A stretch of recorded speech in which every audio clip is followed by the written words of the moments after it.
Coming up right now on the webcast, a look at my voiceovers thanks to a new documentary in the works. The lengths we'll travel in order to worship our manhood. And an iTunes viewer is worried about Connie Asada's future. This is Life on the Left Coast.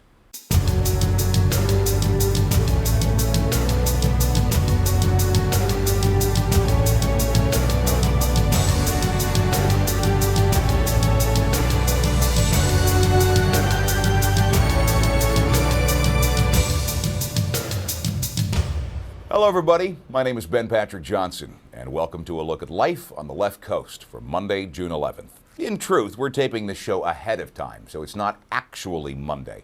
We can't tape this show on the day we usually do because all the electricity in the house is or was shut off for the final phase of installing solar panels and new circuits. The good news is that when we come back online, so to speak, we will be largely green. All the electricity we use to make the show, plus the hot water throughout the house, will come from our favorite renewable energy source, the sun. What a great feeling. Jake, I'm sorry, the helicopters, again. Okay, folks, we live one block from Paris Hilton. She came home from jail, and now most of the news media in North America is stationed one block from my house. Paris Hilton, home from jail, moving on. One of the most common requests we get here at lifeontheleftcoast.com is to see me in action doing voiceovers. Meanwhile, a young filmmaker named Jesse Springer is in the process of putting together a documentary on the top voiceover narrators in the business. We're pleased now to present a preview of Jesse's documentary. For the next 4 minutes, we'll go with Jesse behind the mic.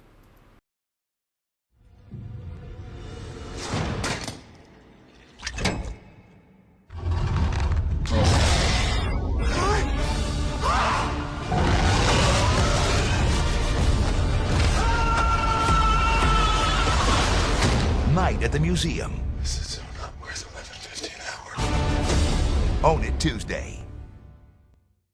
How's that level for you, JW? A, B, C, D. Test. And is he getting a good level there? You can let me know when we're ready to roll. Does he need more level? I can't really see. You're okay on your... Okay. Everyone is on board with the biggest comedy adventure in history. Night at the museum. I first got into voiceovers. My big sister was a commercial actress in Minneapolis, where I grew up, and I wanted to do what she did. I wanted to play in that exciting business, and so I started doing some commercials, and the first commercial agent said to me, "You got an interesting look, you got an interesting voice. They don't match. Someday we'll be able to put you on camera, but for now, the best thing we've got for you is voiceovers." And I was a little unhappy about that, but I thought, oh, okay. So I tried it, and it worked okay. This summer, You know what surfing is about here, but not here. it will take more than skill. Sweet, man. It will take more than strength I'm gonna jump in the water with your head. to find out what it really means to be a winner. Everyone's like, Cody's this, Cody's that. Cody's me, bro. Let me be me. Surf's Up. My work is focused in two areas, movie trailers and on-air promos for network and TV. On the network side, I'm one of the main voices for Fox and CBS. In this high school, the only thing harder than making the cheer team is quitting. Cold Case at a special time, CBS Sunday. We voiceover guys used to travel to the studios all the time, and you'd go from studio to studio to studio, and a lot of your day was spent just on the road. That's all changed now because we all have in our homes these ISDN digital connections. It's just kind of a fancy name for a digital telephone line. But the deal is this. We have a little black box on our end and a black box on the studio end, and it connects point to point, and we can send audio back and forth in real time. So they can play back picture and music, and I don't see the picture, but I hear the dialogue, I hear the music, and I read my inner world, my stuff right along with it.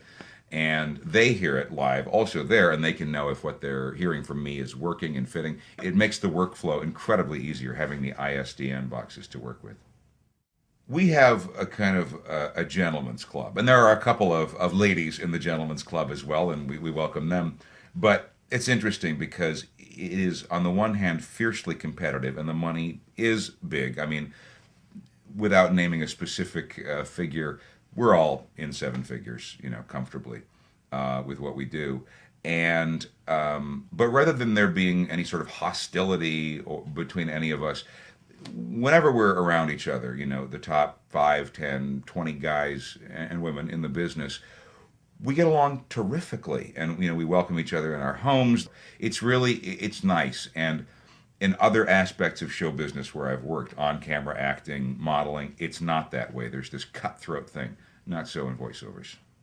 It can be challenging to find inspiration for what you're doing when you're in the booth doing a script, especially for a trailer, because what they send you is just, you know, a series of sort of little phrases on an empty page, and there's nothing more terrifying than not knowing what you're supposed to do with this. There's no music, there's no dialogue. Sometimes the producer that's working with you even doesn't know a whole lot about the film.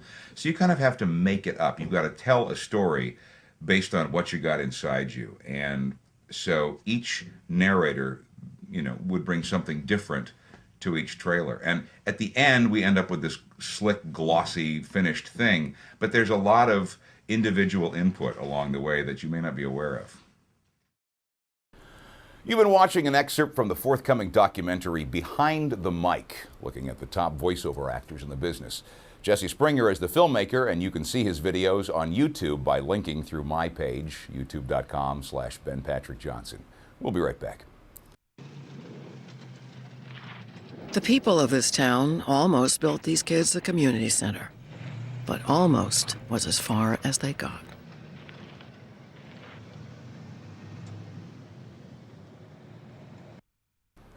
And we're back with Life on the Left Coast. My name is Ben Patrick Johnson. Well, from voiceovers to manhood, Serbian men are swapping their prize cows to get a bigger penis. The bizarre exchange was revealed by the country's top plastic surgeon, who said dozens of farmers obsessed with the size of their Johnson had traded in their prize cows for a larger apparatus. He said, quote, "The size of a man's member seems to play a big role in our society, and the price of the operation, about 400 pounds, is almost exactly what a good cow is worth. So farmers are choosing to swap a cow if it means a bigger penis."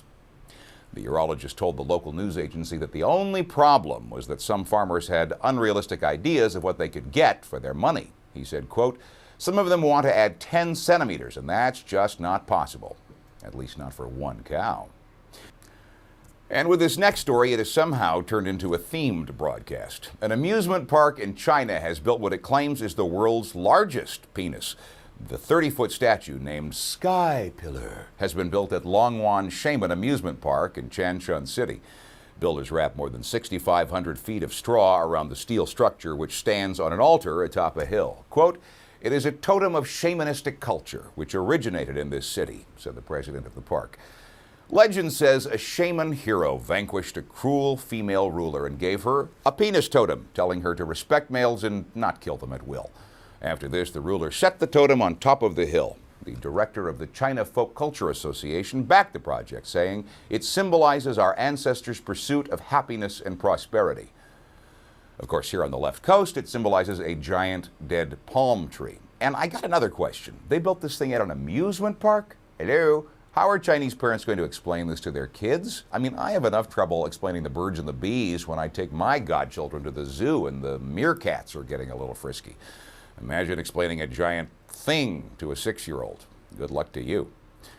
Taking a quick look at viewer mail, we hear from Rosalind in Seattle, who is concerned about our Connie Asada. She writes, "When we first met Connie, she seemed so sweet. Now she's become a hard-drinking vixen. Is that what working for BPJ will do to someone?" Rosalind, I don't know. Jake, you've been working here for a couple of months as an editor. Has it made you into a hard-drinking vixen?